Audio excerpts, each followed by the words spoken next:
Not sure. Okay. I think we're rocking and rolling now. Thing looks good. Just get the stream tweeted out. My bad, guys. Not in the usual spot today. Things are a little bit off, but I believe everything's running all right. It's telling me not enough going on here, so I hope I'm not buffering. That's always annoying. It's telling me not enough going on here, so okay. Now I hear myself right here, so that's always looks like we're all set. Looks like I'm gonna jump into things. Obviously today, GameStop at a 52-week low, so it is what it is, right? And of course, there's gonna be the naysayers that say, "Oh, it's the beginning of the end." Like we all knew this was gonna happen. And there's a lot of interesting things going on right now for sure. First, I'll say there was no triple super mega merger of Bed Bath & Beyond. Or was it just me, or what time did Bed Bath & Beyond start trading today? Did they forgot to open trading for it? What happened? It's crazy. It's crazy that it even got that far in regards to Bed Bath & Beyond. Damn, this chair don't want to move. Oh, it's crazy. And even there's these accounts that are still saying, like, won't even admit defeat. Like, oh, it's still going to happen. Look at the wording. It's a butterfly now. Woo, butterflies, right? And I'm like, what on earth? Why are they just tweeting butterfly emojis, right? And I very easily could say, I told you so. Like, I could be going on a rampage, replying to all the old comments I got that were saying, like, you'll see, there's a big play here. And where's Teddy's stock, right? I'm not even going to go down the road of like, oh, yeah, like I told them this and that. Like, it is what it is, right? And anybody who lost money on it, it's unfortunate if they're misled, but they made that decision. There's lots of talk about it. And I think those that did get caught up in it, mostly were trying to fight back against the system, right? And they just got caught up in their emotions a little bit, in understanding that the market structure as a whole, that is the stock market, has many flaws, right? And says in the past, and I'll say it again, where over time, I think as things went digitalized, the market structure just didn't adapt with it, right? It just kept being like, oh, let's put a band-aid on it, put a band-aid on it. And when you look at like the inner workings of the stock market as it became more digitalized, it's like, wow, that's how this really works. Like, that's how money moves. Like, when you learn what the ACAT system is, it's crazy. The ACAT system is pretty much connecting every single brokerage out there, right? Any broker or custodian that's letting you facilitate stock trades or move shares and move in and out of positions, they're all within the DTC, Depository Trust Company, and an entity of that is the National Securities Clearing Corporation, which facilitates the ACAT system, so they can constantly move it back and forth because it's all technically in the DTC, right? In Seed & Co. And no one's even heard of Seed & Co. And then when you go beyond that and you understand what a market maker is and how Robinhood sells for payment for order flow. And by the way, I saw Dumb Money, so I am writing up a review on that. And then today I see Dumb Money, the official Twitter of it, is tweeting about some pump and dump crypto coin. And then I see this documentary that came out about, oh yeah, all these crazy people, right? And it basically tying together the AMC, the BBBY people, anyone that's been chasing the next big play with GameStop. And it's interesting timing for that documentary to come out. They even featured me in it. Completely out of context clip, which is just ridiculous. And it is what it is, right? I'm putting myself out here on the internet. But they took an out of context clip of me and made it sound like I'm trying to collude everybody together to all buy GameStop at the same time, which is just ridiculous. It's absolutely ridiculous. I'm just speaking on it.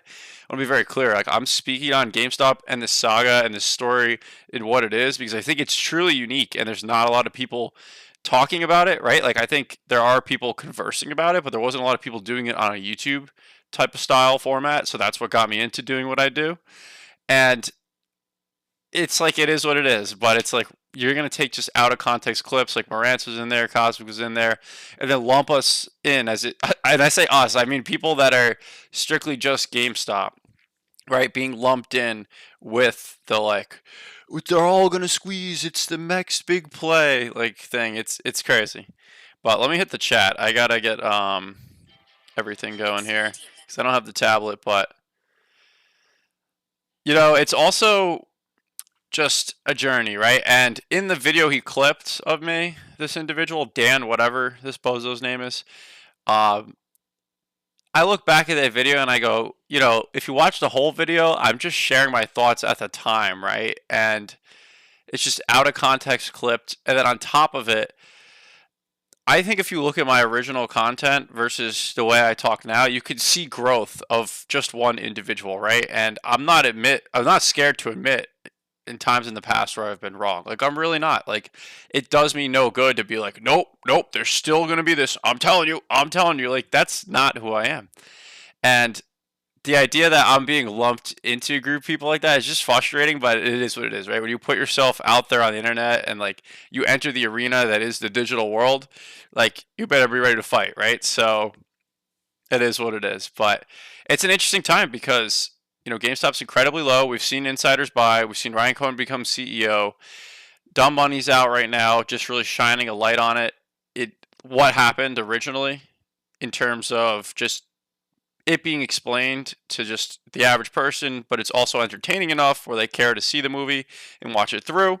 So, like for example, Pete Davidson, I thought he was pretty funny in the movie, but he didn't accurately portray Kevin Gill, from what I understand. So, while it wasn't a complete accuracy there, I think that aspect of it made it like a little bit more engaging because it's just like dropping jokes. Like there's one part where he was like, "Oh yeah," like they're like preparing him for when he's gonna like testify.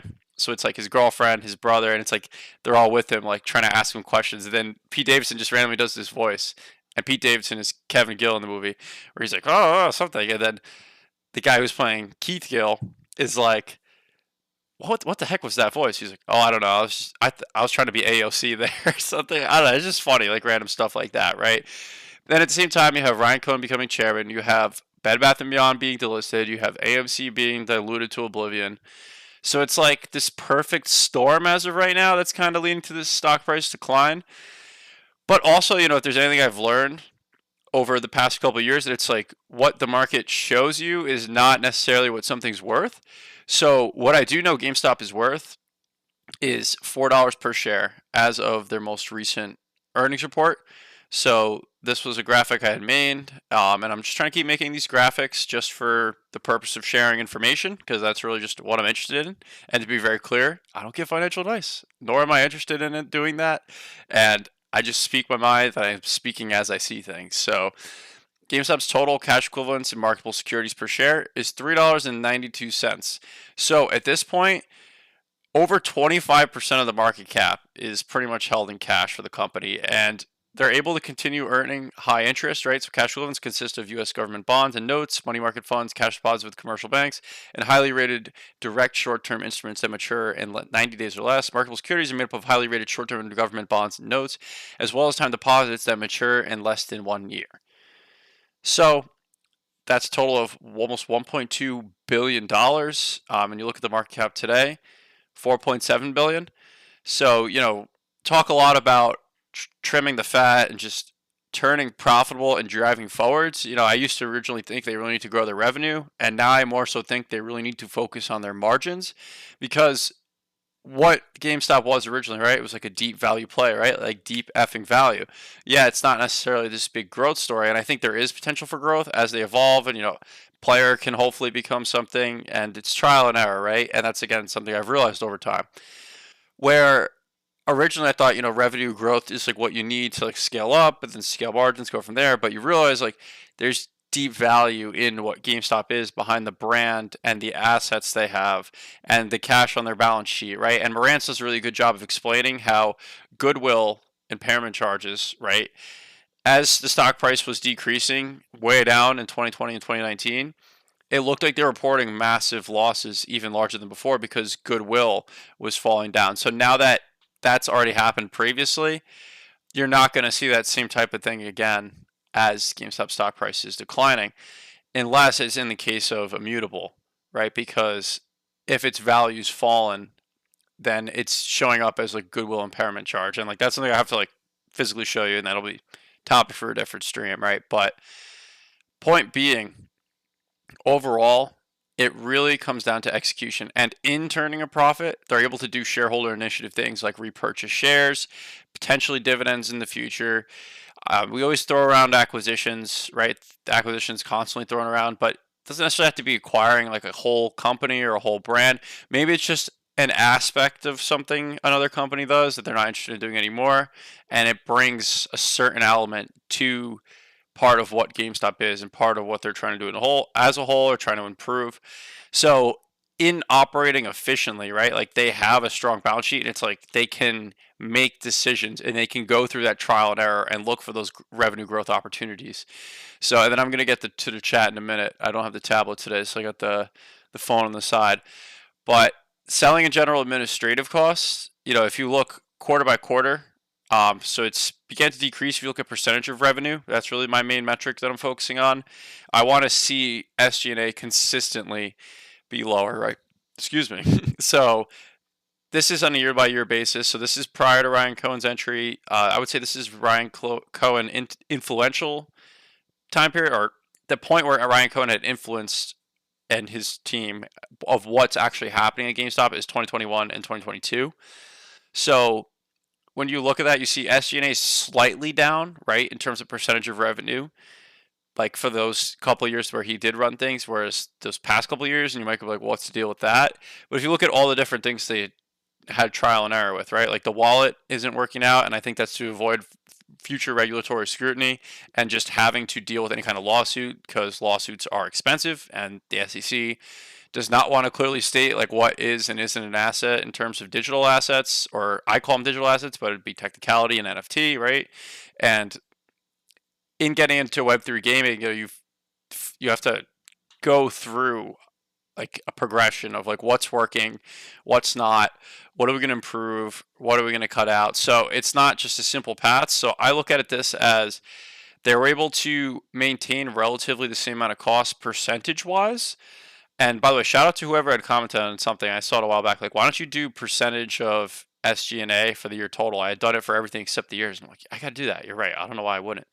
But what I was trying to say, before I cut myself off there, 2023, I'd like to see this number come in maybe 27% for the whole year, potentially even lower. But I want to see this decrease from 2023 and potentially even into 2024, ideally.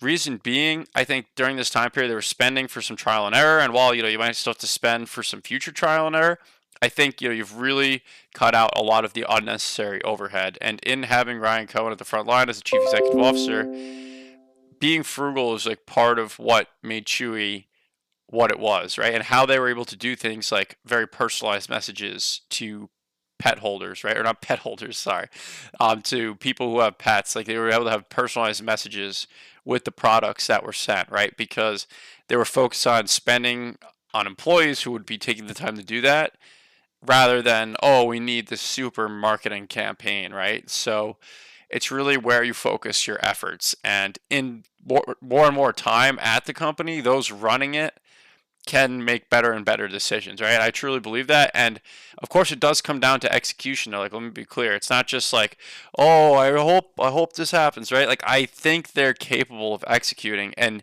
in seeing what I've seen so far, I think they're moving in the right directions. This is another graphic I'm working on. This one is not done yet. So 2019, 2020, I put blue for now to remind me I do have to finish those. So these are their margins. In red, you have the gross margin. In green, you have the net margin. So just general business talk. If you have gross margins that are negative, you can't operate as a business, right? Because if your gross margin is negative, your cost of goods is literally more than your revenue, right? And that's far from the case from GameStop with, about 20 something ish percent gross margin, just very, very loosely speaking here. And net margin wise, right? Like that is where you can operate negatively for a period of time. And then in operating negatively with your net margin, as long as your gross margin is positive, you can get to where you need to be. But obviously, you have to put in the effort. It's not just like, oh, it just happens, right? Like, I'm not saying that. I'm saying you can operate with a positive gross margin and a negative net margin for a period of time. As long as your gross margin is still there, you have to find a way then to get your net margin higher and get your net margin eventually in the green, right? And when you look at 2021 into 2022, I think as a whole, going from 2021, there's a lot of just things being cut out. But then 2022, a little bit more spending. But as you get into the second half of 2022 here, you really see the improvements. And I feel like a lot of the turnaround efforts and things that would cost in making the turnaround happen was occurring in this back half of 2021 and early 2022. But now here we see, margins are looking better. So Q1 still not quite there, but definitely an improvement. This most recent quarter, we were like this close, right? And the interest income on the income statement is helping the bottom line, and as they continue to raise interest rates, that'll help, but you can't solely depend on that. So what I'm seeing them do is focus more and more on higher margin items, pushing out the clearance items, right? Like out with the old, in with the new, and just continuing to expand the customer catalog. So these are all things they just have to consider and simultaneously be operating on, right? So again, it's not going to be easy, but in looking at the numbers, like the possibilities there, there's still like challenges ahead. But when you just stick to these core elements, right, and at the same time you have executives that are running the company that have vested interest in the success of the company, right, and you've seen some executive turnover, and that's a constant point that's made by people that are bearish on the stock, right? Oh, well, look how many CEOs they've had in the past like several years. Look at all the turnover since Ryan Cohen started.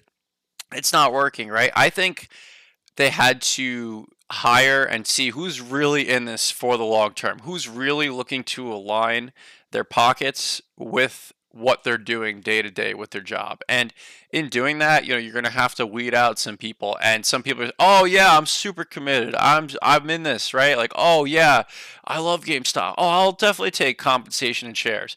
And then when things maybe didn't happen as quickly as they expected, they go, oh, forget this, right? So maybe that's something that happened with like Diana, right, who left, or Matt Furlong.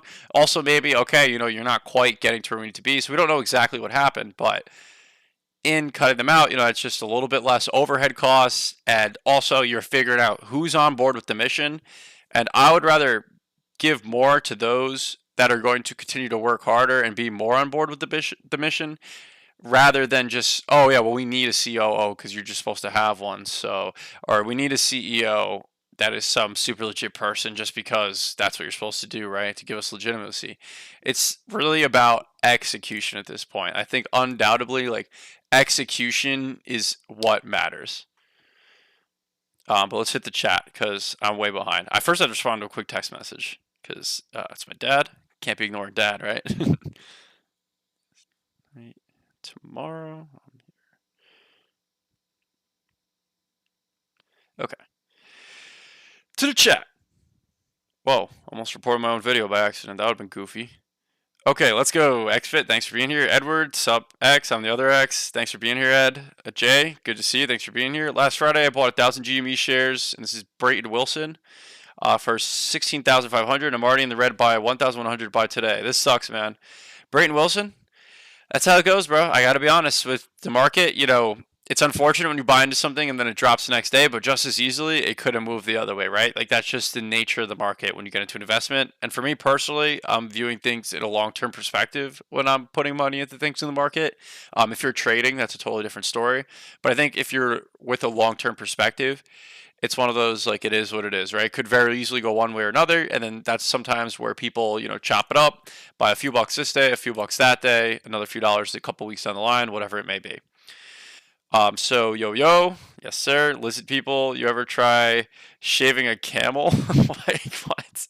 Conkle Edward, what are you saying? Tis I. Only if it's fresh, let's go. Alright, I mean, if you say so, expert. Not gonna lie, I'm scared. Losing money like this is scary. Brayton, I already addressed that, but it is what it is, right? Because when I say it is what it is what it is, what's going to happen in the short term. That's just how the market goes. When you look at any stock, it's going to do whatever it's going to do in the short term, but that's, where you go into trading versus investing. Our CEO, yes sir, Brett, thanks for being here. Good to see you. But I'm scared it'll go up tomorrow and I can't scoop the dip. Edward, that's a very good pound report. Super Blank says, what's up? Hope you're doing well. Thanks for being here. Edward, I can relate. Super Blank, missed you, bro. Sorry, driving. LOL. Nah, you're good. You're good. Fresh Maker, good to see you. Hope you're doing well, man. Bed Bath & Beyond trash. You said it, XBit, not me. Unwavering conviction. That's my favorite, though. That's the only one I want to make fun of. Like, PP and Salvatore, like the biggest bozos, right? Like PP will hang on to this forever. Like he'll grift any way he can. He's probably gonna start grifting Pulte Holmes next. That's what it seems like things are kind of shifting towards. And then you have Salvatore, who's like, I have unwavering conviction that the butterfly, it's all connected because it's in the Ryan Cohen Teddy books. And then it was from this tweet referencing the Titanic. And in the scene after, there was a butterfly clip. I'm like, oh my gosh, this is. And then when you have Bed Bath and Beyond grouped with GameStop, and then you see things like that posted. This is where people on the outside that just look from afar at generally things that are happening surrounding these names, they lump them together because they see crazy things like that, and they go, crazy people, and that's what happens, right? Like it's crazy, it's unfortunate. And even after it's bankrupt, they're still tweeting and saying unwavering conviction, it's gonna happen, the super triple mega waja I can't even say it, I'm choking on my own words, the super triple mega super quadra merger of Bed Bath and this and that is happening, it's this if you read the text, like it's painful. It's just fine. It's painful. Like, and but when you group that kind of craziness together with a name like GameStop, people who don't truly know all the details and are just briefly looking at things, and those accounts just somehow are getting lots of likes. It's like, wow, what a great way to like psyop it, right? Like, just new 52-week low, yay. Yeah, exactly, Fresh Maker. 50, Bed Bath & Beyond, what time did they start trading today? I don't know, I forgot. It's not even real, call volumes unhinged. Yeah, XBET, it's crazy. And you look at something, for example, like Fidelity stats, where it's like Fidelity buys to sell. It's very largely buy versus sell on any day like this, right? And generally speaking, if you look at GME on Fidelity's buy to sell chart, it's just customer orders. So it's not size of the order, which is a huge factor, but I think it just gives you a general idea of the sentiment of individuals. And like I know for myself, I just consistently acquired shares over time. And to me, that's what I've personally found to be the best strategy. Not like, oh, I'm looking for this price point on this day, and then I'm going in big, and then this day, this exit point or anything like that. It's just, okay, if it's way down and I believe it in the long term, and like it's a big red day like today, I'm okay, I might have to pick up a couple shares. It just makes sense. But yeah, Maria, you're right. It is a new 52-week low, but you know that's how this game goes, right? When you get into any investment, you have to understand that anything could happen in the short term. I truly believe that. Tetron saw the video. Oh, I was pissed about that doc. He called us anti-Semites. Not cool. Yeah, honestly, I didn't even fully like watch it. I just saw the clip you sent over to me, XBit, and I'm just like, this guy just took what I said completely out of context. And also, it was from a video I did in September 2022. And if you look at how I spoke then versus how I spoke now, I personally believe I'm a lot more educated and can put things in words better, right? Whereas previously, maybe had some ideas. I didn't know how to put them in words as well. That's something I feel like I've improved upon a lot over the past year. But even without that, I think my knowledge base has improved a lot over the past year, like very much so. And also, I focus a lot more on just the core of the business these days and fundamentals. And, you know, previously I had spoke on MOAS, right? Mother of all short squeezes. And I want to be very clear. My idea of MOAS is that it's the idea that the share price can accumulate very much so, right? Partly due to short interest, but also it's not a real term, right? Like a MOAS is not in the dictionary. It's a term made up, mother of all short squeezes. And to me, when I say the MOAS, or I said previously the MOAS, like I don't really say it anymore because I feel like it's more just about the long term of the company. I think MOAS was, you know, everyone has their own definition. Some people thought it was going to go to like ridiculous price in one day. Like I never really was one to think that was going to happen. I think of it more as it's a lot of buying pressure versus a very limited amount of supply of shares available. So it's a supply and demand situation. To me, that's what MOAS is about.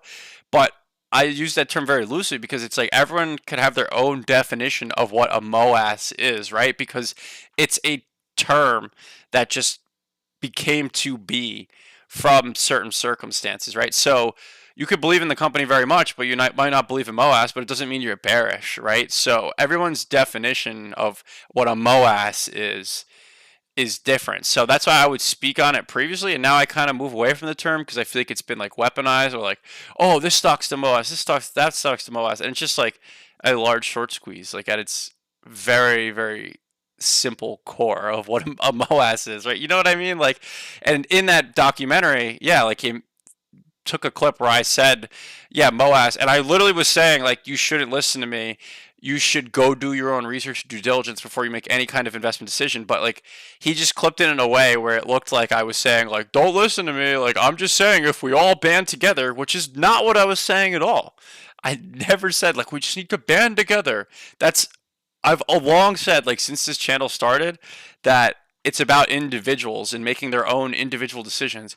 And in something that is GameStop that a lot of people are talking about, like, I want to talk about it because a lot of people are talking about it. So why can't I share my opinion? And how is what I do any different than what CNBC does, right? So it is what it is. But it's pretty crazy to be in a documentary like that in an account that has like 850K subs. Pretty wild, honestly. But it's a little frustrating to be portrayed in a way where I feel like I look foolish. But it is what it is. GameStop has 20 billion in debt. Everyone should see the video and comment it. It's going bankrupt. Yeah, totally XFit. Bankrupt, yeah. We need Pete to become a shareholder. I like the part when Ken Griffin dropped the mayo on his pants. Yeah, Brett, that was pretty funny when they had him like drop the stuff and he's like eating there and he's like, and then Steve Cohen was like portrayed in a funny way too. He's like getting a massage and stuff like that. YD, thanks for being here. Good to see you. A single security exhibiting ideasonic risk. Exactly, Brett. You said it, not me. A small French loan. Exactly. It's simply a value and growth stock. Agreed, Expit. I would very much agree. Chewy sent flowers and refunded you if they found out your pet passed away. That is customer service. Yeah, that's an amazing thing, Brett, that they were doing. And I think GameStop can start to implement smaller things like that. Not at that same personal level, but there's maybe more things they can do over time as they, just get to a profit and just see a new perspective on things. I wonder if there'll be like a customer service aspect to GameStop Player in some shape or form, or just something, a little personalized maybe. I'm not sure. I don't know. We'll have to see if they can touch on that in a way. Yo, almost at 100K shares, got the dip today. Jay, that's incredible, man. That's quite a lot of shares, man. That's way more than me. So definitely, but again, as of everything I've been saying, and I'm a little behind the chat, so I'm sure you've already heard me say this, but always make sure you're doing what's best for you. You don't ever get too caught up in your emotions. You always do what's best for you as an individual. Yes, let's keep in mind 2020, 2021 was tough for a lot of companies, so that margin improvement means a lot. Very good point, Calvin, and thank you for being here. And also, on top of it, I feel like we're at a time where, as a whole, the economy isn't that great, so they're still improving things at a time where the economy as a whole doesn't look like it's moving in the greatest direction. We've printed almost $1 trillion in the past 90 days alone, which is just mind-numbing, right? We've gone from 32 trillion to 33 trillion in national debt in pretty much a 90-day span. Maybe it's officially like 900 million was printed, 900 billion, not exactly 1 trillion in that time, but as interest rates continue to rise, like, more capital is printed. And what I've been telling people outside of YouTube when I just talk to them about this stuff and like macroeconomics, it's now more than ever incredibly important to acquire assets, right? Like, and I say to people, GameStop is my cup of tea in terms of what I think a unique asset is to own that I like, but it doesn't have to be yours. Like, but what you do need to find is your cup of tea or a few cups of tea that, and maybe a couple crackers on the side, right? Some tea crackers, dip them in. But my point is, you need to have assets in this world, right? Like, something I definitely want to have as soon as I can is a house, because it's becoming increasingly difficult to purchase real estate, get a mortgage as interest rates continue to rise. So it's just becoming increasingly difficult, I feel like, to acquire assets. And, price of gold is generally higher than it was a couple of years ago. And I think Bitcoin is going to further accumulate value in the future. Just assets, I think, are becoming increasingly important because the dollar is going to just be created a lot more, right? Like, it's being created a lot, but I think it's just going to be created like more and more because there's kind of no other option at this point. When you pass the point of no return where you pretty much just need to keep creating debt to issue new debt, that's a pretty vicious cycle, right? And Peruvian Bull on Twitter, shout out to him. He talks a lot about this, and reading his work really opened my eyes to it a lot more. Is already of the understanding of it, but the way he describes it, like, and just puts in perspective, a lot of great information. And it's alarming because it's like, this is historically how a lot of bad things have happened economically when the currency had problems, right? And I don't want to go, too far down that road, but overall, I think you're just owning assets is incredibly important because if you have a savings account, right? And I think this is how the average person starts to see all this stuff happen. When I say the average person, someone who doesn't follow money, they're like, yeah, I hear about inflation, but I don't really get it. When maybe they had $1,000 in their bank and they were going to go buy a new air conditioning unit, right? Just to use like a really weird example. And then the next year they go to buy, like, you know what? I'll wait for now. And it would have cost them 1,000. They go, yeah, I'll just save $1,000. Next year they go to buy the same air conditioning unit. It costs 1,200. They're like, how did they just go up $200? That's insane. And if that just starts happening consistently, I think that's where inflation just kind of becomes something we live with. Unfortunately, like I don't know. We'll see though, but still going to the sport and supporting the company when I can. Jackson's, thank you for being here. And me too. And I think that's something that's often missed. They think, oh, like, or when it's described in a silly documentary as the one that Dan created, oh, it's just these people that just blindly follow it. I like the stock. And it's not that though, right? It's because to me, it's passion because it's individuals who like the company, who grew up and GameStop was special to them, or maybe not necessarily when they're growing up, but gaming, is special to them. So Ryan Cohen's a stud. I think so. XBit. Hello, Albert. Thanks for being here. Hope you're doing well. Fight to the death. Hello. Starting at November 1st, 2023, there will be a same GameStop Pro Plus benefits here in Germany that US guys have. Hopefully in combination with the website and product catalog overhaul, we will see. Fresh Maker, that's awesome to hear. Yeah, so that's also, good insight for me, because I'm looking at it always from like a US perspective. So in seeing them evolve internationally, I think is really good. And, we see them cutting out some stores, winding down some operations in Europe, and that kind of gets a lot of the talk sometimes. But also you have to realize that there's improvements taking place, such as what you said, GameStop Pro Plus benefits are now here in Germany, or now there in Germany, so that's awesome. Positive earnings are in our future. Let's go. I think so, Jacksons. I really do, because this quarter, it looks like they're going to still cut a little bit more of their overhead costs. They're set to recognize a one-time gain on a sale of some property and equipment in Europe. I forgot exactly where, if I'm not mistaken. It's going to be around $10-ish million. And on top of it, they're going to earn more interest income this quarter than the last because of an interest rate hike. And even beyond that, you have the Immutable X deal. Let me see. I don't know, this doesn't want to load. Sorry, my computer's being mega slow today. But there's still SG&A expenses that are being recognized each quarter, and they have been since the start of 2022 in regards to the partnership with Immutable, right? So in being partnered with Immutable, they set up a deal with like IMX token grants, and SG&A, it has been factoring to the SG&A part of those token grants, right, for all of 2022 and through these first two quarters. So 2024, Q1 of 2024 and beyond, I think SG&A will be even a little bit lower just from cutting more overhead costs and from cutting out that immutable charge, right, or that immutable charge not taking place. Sirka, BBY is going to turn into a Megazord. Yeah, Brett, it's crazy that happened. It's actually crazy that it went as far as it did in terms of the way it's being pushed and like the unwavering conviction, right? It's so silly. And like that Salvatore account just uses like these big words like, "Whoa, I have unwavering conviction that the most utmost brilliant, spectacular merger of all time is happening." Like all these like silly things, like just to fluff it up, like it's crazy. Well, dude, investing $5 a day, no matter which way it goes. Love GME. Albert, honestly, I think that's the right mentality. When you find something you like and you invest in it consistently, I think that is the best, because anytime you try and time the bottom or time the perfect moment, right, you're almost never ever going to be right? That's just the reality. There's always going to be ups, there's going to be downs, there's going to be a rocky road. So if you believe in something in the long term, I personally think the best thing to do is buy it consistently.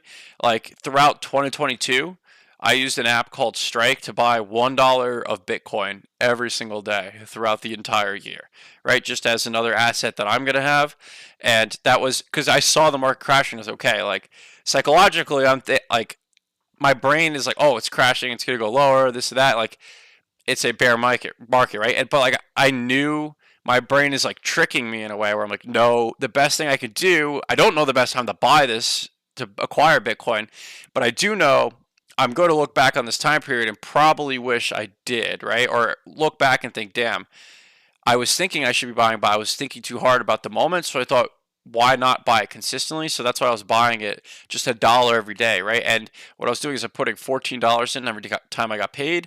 I get paid every other week. So every time I got my paycheck, immediately transfer $14. Forget about that. That's just like one meal out, right? These days, that's nothing. Or even if you did that at a greater scale, right? Like, it depends how much you want to invest in something, like what you want to invest in. I think there's obviously multiple factors, and this is also why I talk about everyone has to do what's best for them as an individual. For me at that time, I was like, okay, just $1 a day is like absolutely nothing, but it's something I definitely want to be accumulating. And I did still buy a little bit of Bitcoin here and there, but that's just an example, right? Consistency, I really think, is key for long-term investing, and that's something that this journey that is GameStop has taught me, because previously, right, I used to be, and like I always talk about now a lot, like, oh, it's not about the next big play, and like I always jokingly say, like, the next GME is GameStop, or the next GameStop is GME, because there's always like these narratives out there, like, it's the next big play, or like, oh, get this, it's the next GameStop, or oh my God, it's the next hot stock, right? There's always kind of that idea push out there, and I think that's just the chasing, right? Because if you think about it, market makers and brokerages, right? How do they make more money? And they get you to trade more and more, like buy in, sell out, buy in, sell out. Every transaction you make, like they make money, right? So it goes back to a scene of Wolf of Wall Street. Remember in the beginning when Jordan gets the job on Wall Street? It's his first day. Matthew McConaughey takes him out, right? In the movie, I forgot his name in the movie, the actor, whatever. But Matthew McConaughey takes him out, and he's like, right,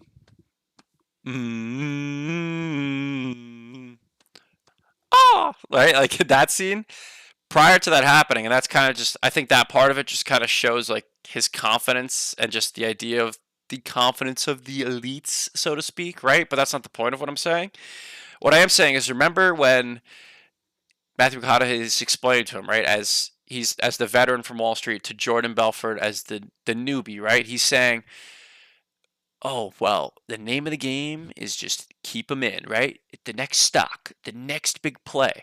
And then he's like, it doesn't matter if they make money. And then Jordan's like, oh, of course, it's about keeping them in, but because he's the young guy on Wall Street, he's like, but of course, we want to make our clients money. And then Matthew McConaughey's like, psh, doesn't matter. You just got to keep them on the merry-go-round, right? They're addicted to it. You got to keep them in, keep them in, keep them going around the merry-go-round. The next big stock, the next big play. You've got an inside tip, right? That's kind of highlighted in The Wolf of Wall Street, where it's all about just keeping people, oh, I got to get to the next big thing. And it took me a lot of time, and I used to have that mentality of like, oh, I got to chase the next big player. Oh, this is just a few month trade for me, right? And now over time, I've been able to see what long-term investing is versus trading or short-term activity, right? And if you're in short-term activity, I'm not completely knocking it, saying like, oh, you're a total idiot for doing short-term trading, right? If that's your cup of tea and that's something you want to do, you have to understand that, it's a lot more mental fatigue, and you have to have a strategy. And I mean, of course, with investing in general, right, you need a strategy. But my point is, you need to have a very, very strong plan, right? And understand that you're going up against that battle that is like the pushing of like, keep doing more, keep doing more. Whereas also, like, what helped me realize is like, I looked at Tesla, right? I used to originally say, like, I think Tesla's going to go up a lot, like in high school. And that was the time when it had gone sideways for like years and years and years. And I had been like, I think this is going to go up a lot. And I never really acquired a massive position. I mean, I was mostly paying for school, so I couldn't really have a position. So I never really went like long on it. Like I would get in a little, then get out. Like I'd kind of mess around. And keep in mind, this is also when I'm literally in high school, so I'm completely inexperienced. But eventually I realized in hindsight, I was like, wow, if I just bought and held on occasion, right? right now I'd be significantly more wealthy in terms of those shares. Whereas that whole time I was quickly trying to catch the next big thing and it didn't quite work out. Not to say you can't make money. Like, I'm not saying it's impossible to make money trading. I'm just saying you have to understand that if you want to make money trading, like it's something you got to grind on, right? Like you have to want to be the absolute best, know the absolute most, know every little detail. And I think for a long time, I thought I wanted to be a trader and I realized no, I'm an investor. And again, that's me, like that's my path, like that's my perspective here. And that's really what being involved in GameStop and following one thing so closely has really helped me recognize that over time. What are your thoughts on the email by Ryan Cohen? Connor, thanks for being here. Honestly, mixed opinions, right? Originally, I was like, I posted it, and then I was like, I saw like it wasn't from GameStop itself, and I'm like, I posted it because I was like, okay, I saw it came out. No one's really posted this yet. Like I saw it as it came out. I'm like, let me get it out there. And I understand, it might technically not have been him, but honestly, I do think it was real because and this is the thing too. Like, I don't think. Hold on, let me back up. Try and say this like without saying I think. I think it was a very direct message to employees of the standard and just creating a sense of urgency, not a message to stockholders, right? In the sense, the managers, right, of just each GameStop store, maybe a regional manager, maybe particular online role of some kind, or just like a warehouse manager, right? Stuff like that.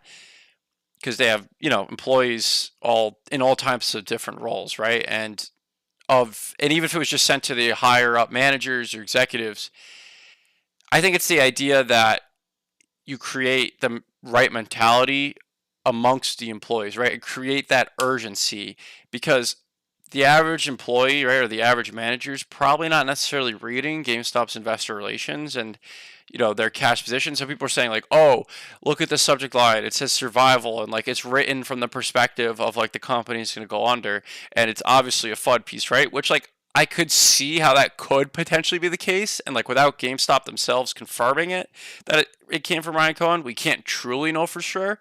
But I think it's more the perspective Ryan Cohen wanted to really just get the message across. Like, if you're not here to work, like, get the fuck out. Like, I'm here to put in work every single day and make something of this company and really just set the tempo of how we're going to do things as a business. And, that's difficult to do, right? Like, it's not just simple. So I think really had to put a strong message to employees and just get that message really strong from within of what it means, right? Because, maybe they hear like, oh yeah, these people love the stock. Yeah, whatever. Like, I don't know, I just work for the company. But I think it's about, just further aligning interests. So I think it was like a sense of urgency type of letter. Not like, oh my God, we're about to go bankrupt. Or like, listen, you see what happens to these other retail names. You see what happens to companies that waste money. We're not going to do that, and we can't let it be. So you better treat this as if it's your own money because this is your job. And if we succeed, you'll succeed too, type of thing. And I think it's like an urgency type of deal. It was a good email, in my opinion. Share buyback time, buyback like 100 million. Connor, I've thought about that, but I feel like maybe they just really want to be consistently profitable. But I do think as time rolls on, we do get closer and closer. It's hard to know exactly when, but I would personally think a share repurchase program is going to be one of the first like shareholder initiatives they can really begin to execute on. I wish my company CEO talked like that. Yeah, super blank. It'd be great. Like when you have a strong like leader, it really goes a long way, right? Like I can tell you for the company I work for, like I think they're like really good to their employees and I genuinely can say like I think they do things right and they're having the success that they're having and like I'm where I want to be in terms of like why I've been there for a little while now because I feel like I'm treated with respect and I'm seeing the company scale and I'm seeing how they're focusing on like they focus very hard on like company culture and you can see from like the type of people that are hired it's like a certain type of person, right? Like not like everybody's the same type of person, like the same type of personality type, but it's like the same mentality. Like they won't hire somebody who has like a negative mentality, right? Like just for an example, so a company culture shift like really takes a lot of time, and when you build a company up such as like my company being built up so to speak, And then Chewy, right? When you look at Chewy, it was built up like they built the culture from the ground up. With GameStop, they have to change the culture, change everything from within. It's so much change. And think about when you're at work and then something changes, right? Changes how you do your operation. Your day to day job changes after you've been doing it the same for years and years and years, right? Some people aren't going to adapt. Some people aren't going to take well to that. They're going to do everything they can to resist. And sometimes, when push comes to shove, it's like, okay, if you don't adapt, like this isn't working. Like you can't be here anymore, type of thing. Not saying that's the case with like Matt Furlong, for example, but I'm saying for any potential managers, maybe that have been there like a long period of time and are just doing it because this is what they're supposed to do, type of thing. Yeah, but I agree. Yeah, good email because I think it's good email to employees, and again, just urgency. It's a great email. It tells me Ryan Cohen cares about the company and its shareholders. Ryan Cohen not taking millions of dollars for salary like your typical CEO is very bullish. Exactly, Brayton. Exactly. It's truly unique, and I think Ryan Cohen is one of many individuals that like the stock. Dollar end game, hyperinflation's coming. Damn, I'm way behind in the chat, but yeah, read the dollar end game. It's very interesting. Economy going down is so bullish for GameStop, no doubt, and they earn interest on their money, and then also in the future buy a company for cheap that's profitable. Exactly, Connor. That's the thing too. As valuations fall on other names, there might be an acquisition potential for them. Fluffers, yes sir. Windfall, thanks for being here. Hope you're doing well, dude. I know you love Fluffers Windfall. I'm just kidding. Tetron, if GME is waiting to grow and expand because of the economy tanking, then we could be waiting a very long time for any real catalyst. Thoughts? Skittleman, thanks for being here. Let's say it's waiting to grow and expand because of the economy tanking, then we could be waiting a very long time for a real catalyst. So I don't think that's exactly the case. I think it's more so about seeking the right opportunity and dealing with what's in front of you. And if you think there might be a potential to acquire companies or make moves that would cost you less in the future, then you're not going to rush to make them, right? Because I think Ryan Cohen's in it for the long term. I think that was very clear from when the stock exploded in January 2021, and he never sold a single share. So to me, that solidified his long-term perspective, especially when he bought more shares in March 2022 and then June of this year, 2023. So I don't think that's necessarily the case, but I think they're weathering the storm that like, hey, if the economy is not going to do well, so be it. Like we're going to operate extremely nimbly and efficiently so that we can, do the most that we can with our capital in this world we're living in. Following you and Marantz, both have good advice. Albert, no financial advice here, but I know what you mean. You're just saying like good perspectives. I would think so. Thank you, though. I appreciate it, but no financial advice. Like I really don't want to give financial advice, and I'm just displaying numbers and just talking about things that any individual could talk about, right? And I encourage every individual to talk about it. Seems like October will crash as expected. September, good to see you. Thanks for being here. Hope you're doing well.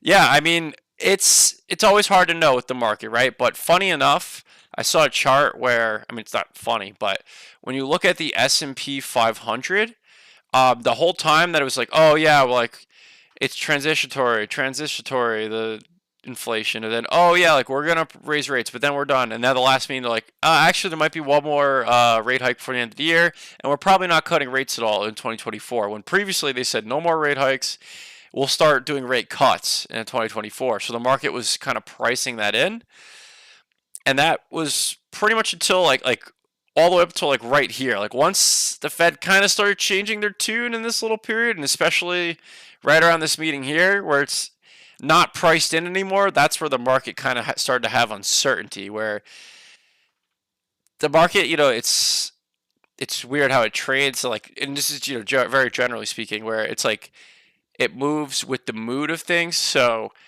with it being like, yeah, we're going to have more rate hikes, and that's not good for the stock market, but we know it's going to happen, right? So it's like priced in, and that's where you see all of this. And then, oh, well, actually, and then it kind of stops moving, and then, oh, actually, we're going to be doing rate hikes, and we're not going to be doing we're going to do one more rate hike. There might be more, and we're not going to do rate cuts in 2024. All of a sudden, the market's not had that priced in, and then it kind of starts to react, right? So like that's just kind of like a funny thing about how the markets work as a whole. So, for a long time, people have been saying maybe there'll be a big drop, and I don't know. It's truly hard to say, and like I don't like to be doomsday, but like I would just say personally, I'm prepared for everything, right? For the market to turn bullish, the market to turn bearish, and I think that's just a good way to be in general with like everything as a whole. But like when you look at right? Like just the markets, like at a very zoomed out scale. It's incredible how long this bull run has just forever gone on. And even when we finally started dipping here, right, when the pandemic happened, print stimulus checks, money, money, money into the economy. And it's like at a certain point, do we see like a massive, massive drop, like as bad as 2008? I don't know. Excuse me. I don't truly know. I fear the worst, but I also prepare for the best. So I think, just being ready for anything is the best thing you can do as an individual. Time is finite, though. Keep your eggs all in one basket and watch the basket. Jacob, thanks for being here. Yeah, you're gonna have your money somewhere. That's also something I've learned in terms of GameStop. I feel like I've already known this, but just really, really understood it and being involved in GameStop. Where if you're gonna have your hard-earned money somewhere, you want to truly know everything that's going on with that position that you're in. You want to truly be able to know why you're invested, not just like, oh yeah, it's just like the thing right now, like, or oh yeah, I just have a few bucks there just because. It should be like, no, this is why my money's here. This is why I'm putting more money in. This is why I'm looking at this particular point. This is something I'm a little worried about, so I'm hoping this improves over time. Like you have to do that full like analysis for yourself as an individual investor. Diversified portfolios aren't smart for retail. Selling cash together puts isn't a bad strategy for short-term trades on GME. So, Jacob, I will say, recently, I usually don't do options, but pretty recently, I actually did sell a cash secured put on GameStop. And I don't want to tweet about it or put it out there because I don't want people to, just, oh, well, Tetron's in that option. Like, that's a good play. But I personally chose to sell a put option that was pretty far out of the money at the time. It's still out of the money as of this moment in time to give you perspective, and that's all I'll say. And I look at it as more like, okay, well, in a high interest rate environment, I have that money locked up. So that money, that's the underlying cash securing it, then that cash is going to earn the 5% that Fidelity offers, right? And then on top of it, I'll get to keep the option premium. And then I can use that option premium to pick up a few more shares of GameStop. So selling options isn't for everyone. Doing options in general isn't for everyone.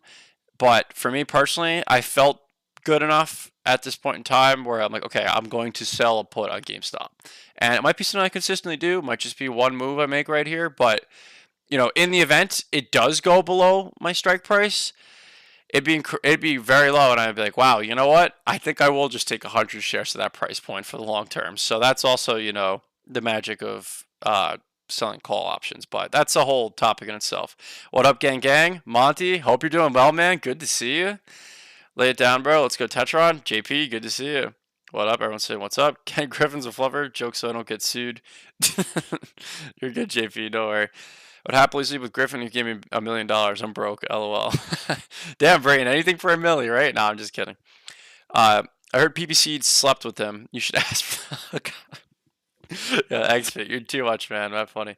A little PP is cute. Wink. I'm not surprised. Nah, not for me. Yeah. XFit, you can hook me up. I need the million so I can buy the stip. Straight up Uranus.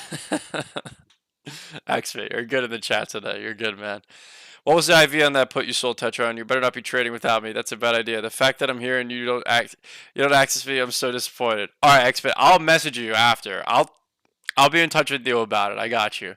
But there's like I'm dabbling in it again, right? Like I really haven't touched options in a long time. So I didn't want to put it out there and it's like, oh, well, like Tetron's doing this, because as I say, I don't give financial advice and it's not really something I'm interested in, but I'm definitely happy to message you, XBit, because I know you've been on here for a long time and you do have good insights. So I do actually want to hear your opinion on the move I made. But moving back here, this is something I do have to finish with the margins. And then I am going to wrap it up soon. I do have to keep it short and sweet today. And unfortunately, I can't stream Wednesday. A very good friend of mine is about to move. So I do want to see him one more time before he does. And he's literally leaving Thursday. And between today and tomorrow, I'm busy. Or, well, today's already pretty much wrapping up. Tomorrow, I got some stuff I got to take care of. So I got to see him Wednesday. Really, really good friend of mine. So I don't want to miss him before he goes. So I do apologize, guys. And the next couple Mondays coming up are kind of busy. So might have to do a couple Thursday streams. Or I don't know. I got to see. I really got to see. But this is a chart I want to finish, and like I really want to keep writing on Twitter. If you guys haven't already, follow me on Twitter or X.com, whatever the heck it's called. I don't even know these days.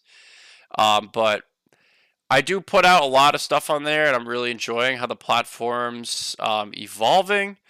This is a separate account for shit posting. If you guys are curious about football, what are you doing?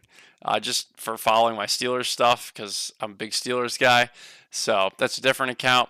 But it's Tetron Invest. That's me. In case you didn't know, I'm on there right here. Boom. Tetron, I Mike, but spooky. What the heck is that? But I've been writing a lot more stuff on here, right? So let's see. Strength of GameStop's balance sheet provides them with the opportunity to focus on the long term, and that's where I talk about this infographic. So eventually, I'm going to write out some stuff on their SG&A, some stuff on their margins, and then I also do have a movie review in the works. So I'm really trying to write stuff out on there, then also simultaneously speak on it in live streams and videos, and just the same way I think GameStop needs to vertically align, I'm trying to vertically align Tetron. And people always say to me like, you got to get on TikTok, like you got to get on every platform, but just riding my own waves. I'm just going through my own progressions. So right now you can catch me on YouTube and Twitter. That's where I'm at. So let's hit the chat one more time, and then I think I will pretty much wrap it up for today. I want to say, okay, cool. Cash cube put is ain't a bad strategy. Consider it a limit order blocked in exchange for a premium. Very good point, Super Blank. Exactly, because I do look at it as where if it does fall, the stock price does fall below the price that the put was sold for, so be it. I will purchase the shares at the price my put strike is, right? Or I'll be like, damn, that's quite an incredible deal as a long-term investor from my perspective. You should join the voice chat sometime when the guys are all there. All right, X, but I might have to. Dude, it's so hard, man, to keep up with everything. Like, I'm going to try and make it happen, though. Do some Twitter live streams. I might have to. Just a thought. Yeah, honestly, JP, I thought about it. I'm like, I wonder if I could stream, like, Twitter at the same time as YouTube. So look for high V and low delta for the win. All right, good looks, XBig. Good to know. And damn, I just realized, guys, I'm so sorry if I missed your message because I had top chat, not all chat on. See, Jason, market cap now literally lower than annual sales, not counting zero debt and 1.2 billion in cash, and with greatly improved fundamentals going profitable. It's insanely criminal, severely undervalued. Yeah, it's crazy, Jay, right? And the truth is, anything can continue to happen in the short term, right? Like that's truly the truth that nobody can predict the short term in terms of stock prices. Like, yes, there's indicators, yes, there's charts, yes, there's analysis, but nobody truly can say like this is where things are going in the long term. And nobody could truly say, I'm sorry, in the short term, I guess, nor the long term. But with the long term, you can see where things are going instead of the short term trying to go for like the quick moment. And that kind of goes back to what I was saying before about the Wolf of Wall Street when Matthew McConaughey is explaining to Jordan Belfort on his first day, to Leonardo DiCaprio, right? Since we're using the actors' names. The name, it's about keeping them on the merry-go-round. Keep it riding and going. Woo, woo, woo. The stock market's a wazi, it's a woozy, it's a fugazi, it's a fugazi, right? Doesn't matter. It's about keeping them on the merry-go-round. And to me, that's the whole idea of the next big play. Oh, it's the big trade, right? That's where that comes from. And in individuals liking GameStop, like that kind of breaks that. And that's what I think also is where a lot of the negative sentiment comes to it. Because it's like, oh, well, these individuals that like GameStop aren't trading it, right? And then it's also portrayed where it's like, oh yeah, they're trading it. So yeah. Please learn how to roll. Rolling is way to avoid assignment. Okay, good looks, expect. Good looks. I'm gonna hit you up on that for sure.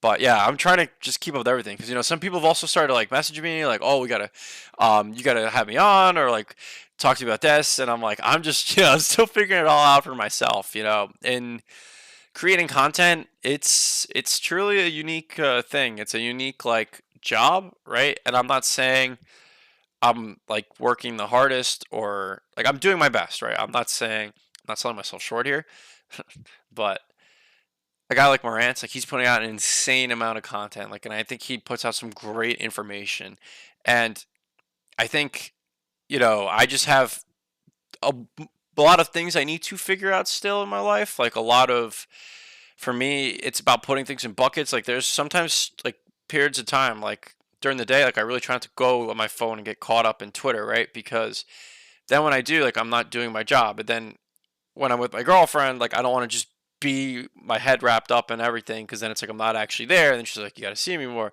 And then with my friends, like it's like I don't want to be texting and doing all this stuff. So, and then also I'm trying to figure out other aspects of life. I'm trying to figure out more of my career. So for me, it's like I'm just doing the best I can right now and what's best for me. And I know that's like a little bit selfish, but I'm not saying I'm gonna shy away from, speaking to people, because a lot of people have said too, like, oh, come in like a Twitter space with me and stuff like that. And I really would love to like do all these things, but for me it's really about balance. And I've found when I'm not balancing myself as an individual and not balancing my time, like that's where I start to fall into a negative mindset or just fall off my game a little bit. And yeah, I'm only 23, and I mean, I'm not trying to say that like an excuse, like, oh, I'm only 23, like, I don't know what I'm doing, like, I'm an idiot. I'm saying it like I have a lot I need to figure out, like, outside of this game that is the content making game, and outside of Tetron, and just, also trying to, like, I'm very blessed to have, like, pretty much all my grandparents still in my life, and they're, particular one is not doing as well now, and it's like it sucks. It really, really sucks to see. And when you're young and you haven't really dealt with death, or like for me, like I've been incredibly blessed to have so many like great family in my life. Like I have an amazing family. Like I'm so blessed. Like I would very much say that. But it's like now as they're getting like grandparents are getting older and stuff like that, it's stress on the family, and it's something I've never really seen or been a part of in terms of my family, just because I generally had younger grandparents. But now as I'm getting older, they're getting older, and there's a lot of people my age that don't even have any grandparents or have like one grandparent left. It's something I dealt with a lot. So it's like just all these different things in life, like I'm figuring out right now. And that's why people say like, "Oh, why do you only talk about GameStop?" I'm like, because that's what I'm following the most closely. Like, I'm still keeping up with markets as a whole. I'm focused on market mechanics. I'm looking at other names, right? Like, and I'm not saying like, "Oh yeah, like I'm going to like buy the next big thing." Like that would totally contradict what I'm saying. But like, I'm watching like what Pepsi's doing. Like, I'm keeping an eye on Bitcoin. I'm keeping an eye on how cybersecurity stocks perform over time, right? Like I'm keeping an eye on different things, right? I'm not necessarily speaking about it regularly on my channel, but like GameStop's what I'm following regularly. So that's what I'm speaking about regularly. But I don't know. I don't even have to explain myself, right? Because it's like everyone could do what they want with their own content. So like I don't know. I don't know. I want to be in touch with you guys, like, because you guys are so awesome, and like I truly can say though, I have like amazing, amazing people that follow me, and I don't have the biggest following. I don't have the biggest subscriber base, but I genuinely feel like I have people that are like engaged and like actually they put good comments in the chat, as you guys are right now. Put good comments on the videos and are engaged. And the same with Twitter, right? Like I actually get engagement. Like I don't need this big follower count and then like a few people replying or like just putting it out stuff for the sake of putting it out. Like I feel like there's actually like reciprocated value. Is that the right way to say it? Or like I feel like I get value from you guys, like you guys get value from me, or like we have these good conversations and responses. Like I know I haven't been the best with responses lately, because also in kicking the hornet's nest on Bed Bath and Beyond, that is Bed Bath and Beyond on Twitter, that created a whole like disaster of my notifications. Like I couldn't keep up with anything. I'm like, holy shit, they're unwavering conviction. Like, oh man, it's crazy. But I just love this journey that I'm on though, and in figuring it out, like at times it gets stressful, and at times I don't know the best thing to do. At times I might not make the best move, but I feel like it's just this amazing journey that I'm on, and I'm so incredibly lucky to have so many great people around me, like in my personal life, and then also I would say in my digital life, and that is you guys that are watching this right now, and those that are on Twitter that I'm interacting with. Excuse me, a guy like Morantz that shout out to him. He's really, really changed my perspective on things, and I will genuinely say, you heard it here first. Morantz is gonna have 1 million subscribers. I don't know when. I'm not gonna put like a date on it or something like that. But the way that guy hustles and the work he puts into what he does in his content, and He truly does things like in a unique way. Like I've never seen another YouTuber like Morant. It's like no edits, no cuts. I'm telling you straight as fuck right now how this is gonna be. Like this is exactly what I'm thinking, and I don't know. I just think he really is special in what he does on his channel. Like I genuinely mean that. Like I know you might think like, oh, you're just saying that because you both talk about GameStop, but I think he just puts out like an amazing product, and I genuinely think he's gonna have 1 million subs. Like I really, really do. But all right, let me hit the chat one more time, and then I'm gonna wrap it up. But please don't. I can't keep up with everything. I'm just in a funnel. Exactly, Monte. Yeah, that's the thing too. I gotta do a better job, and Branson talked to me about that in the past. Where it's like you gotta have that team around you, people that are sending you information, and like that's what is good about YouTube and Twitter. But it's like hard to like weed through things. There's like a lot coming in at once. I love the stock. Astral, thanks for being here. Astral Nexus, hope you're doing well. Just sleep less, problem solved. Yeah, Monty, I don't sleep a lot. I don't sleep. A lot of people in my life are like, you gotta sleep more, dude. What the hell is wrong with you? Like, it's crazy. But sometimes then it's like I find it's like diminishing returns. I try and not sleep, just do as much as I can, do too much. And then because I'm doing that so much, it's like I'm not actually getting as many things done because then I'm super tired or like whatever it may be. So balance. Life is a lot to take in. Take your time, Tetron. Your fans will continue to support you. Much love, Tetron. JP, you're a real one, man. You're really a real one. Thank you so much for that. I appreciate it. Xfit's not a good subscriber. You want a piece of me? I swear. Not September. It's all good. Xfit's a homie. We're chilling. Thank you, Jesus, for all that is good in life. Yes, no, I'm incredibly grateful. I really am, Albert. But I'm so ready. Our current market cap due to abusive short and criminal manipulation is now 4.7 billion. We do 6 billion in just sales alone. Then we have 1.2 billion in cash with no debt and fundamentals.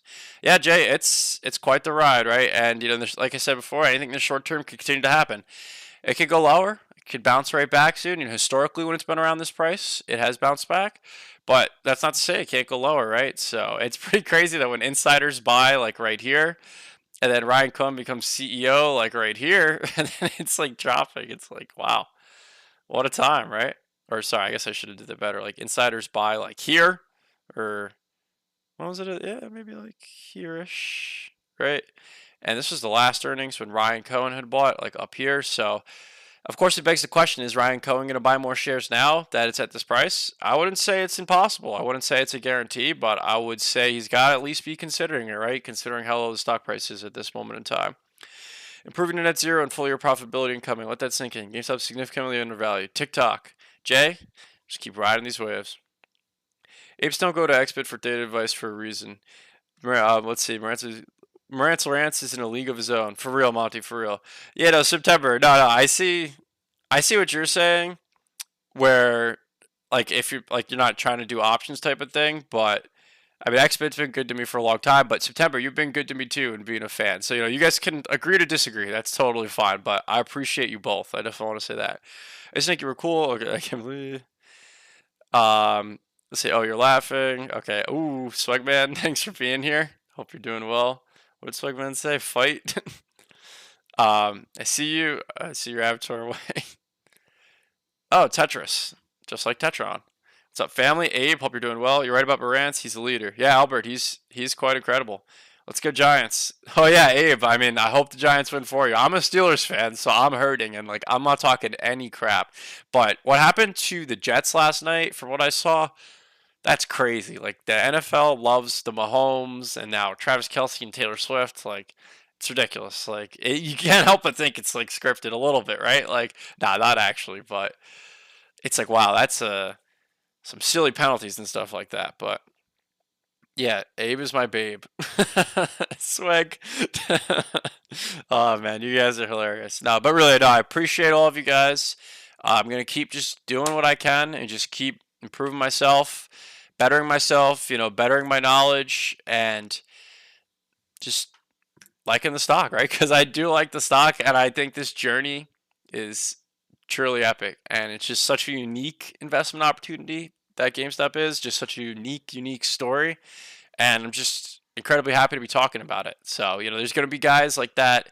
I forgot his name already. That made the documentary that had the clips of me and Morant. So they're gonna clip stuff I say, right? They're gonna clip one little bit and say, "Oh my God, Tetron said this," right? And that's just the nature of the internet. So, like I said at the very start of the stream, like if I'm in the arena, I gotta be willing to fight, right? Like I'm putting myself in the arena, you better be ready for whatever's coming your way, type of thing. So, let's see, hello, brothers and sisters. Abe, good luck on the Giants. Simmers will be taking notes. Voice chat about Theta. Okay.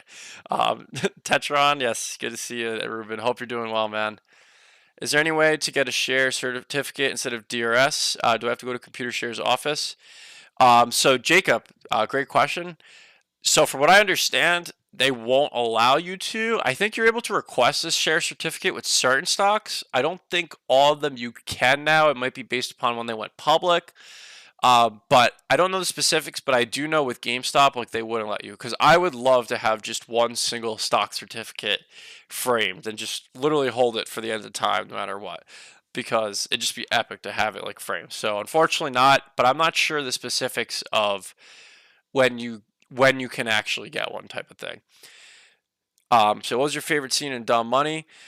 September, that's a good question. So I do kind of like I did like the congressional hearing where like they kind of were having him, like they were showing, like I thought it was funny, like when they're getting him ready for like being in the congressional hearing, like his girlfriend and like his Pete Davidson pretending to be like being his brother in the movie and getting him ready. And it's like he's thinking about what he was going to say. But also, I liked when they're interviewing, like they have like a media reporter interviewing the two Robin Hood guys, and you have Vlad and the other dude's like, "Oh yeah, we do this thing like payment for order flow," and the reporter's like, "Oh, tell me more about that," and Vlad's like, "Well, we prefer to call it market." So like I don't know, it's just funny how like they made it seem like how Robin Hood was just trying to make it seem like, oh, it's not what it sounds like. No, no, no, no, no. Like, don't worry about that. Like, so I don't know. But then again, I also liked which one was it? Like just on the track when it's like they're running. Like I know again that like Kevin Gill wasn't portrayed accurately from how he is in real life, but like I thought the way they made him was funny. Like it added a good sense of humor to the movie. And also in going with my girlfriend, she said, "Wow, like I was engaged because it was funny, and like I understand like the lead up to it now a lot better than I did previously." So I like that humor side of it, where for the average person that's not interested in the story economically, more so just interested in like, hey, what kind of happened here, and just wanting to be entertained. Like I like that aspect of it. So sorry, that's not the greatest answer, but it's tough on the spot. My favorite was the dancing at the end, but now it's all network titles. Yeah, yeah, yeah, exactly. That was funny at the end when they're like, oh yeah, like this person net worth, and then I did like also when it's like Seth Rogen, how much did we lose today? A billion. How much did we lose yesterday? A billion. And then he's also like, yeah, I gotta buy the next door neighbor's house. I want to build a tennis court during the pandemic. Like, I don't know. I thought that was funny too. But Ted has a GIF. A girlfriend? Oh, I got a GIF from stupid girlfriend. She got a catch. Abe, yeah, no, I'm honored. She's pretty awesome. So definitely blessed to be with her. But all right, yeah, no, I'm gonna wrap it up here for real now. So hope everyone has a good night. Thank you so much for watching. I appreciate you all. Again, if you haven't already, catch me on Twitter. I'm going to be putting out some more info on there because it's also easier to just quickly be putting stuff out. Shout out Morantz. Follow him on Twitter as well. He's always got good info out there. His old Twitter got deleted off some absolute baloney. So just spitting facts. He does a whole lot of truth and no financial advice. Truth teller. That's his bio. But yeah, and then if you guys are interested in football memes or just shit posts, this might be an account like I just messed around with my friend. What are you doing? You could go ahead and follow me on there too if you wanted. But if not, don't worry. That's more for like just seeing football stuff in my feed type of thing. Because it's like try to, again, keep things organized in buckets, so I can keep my Tetron, niche to money, economics, GameStop, stocks, Bitcoin, things of that nature. So, again, hope everyone has a good night. Take care.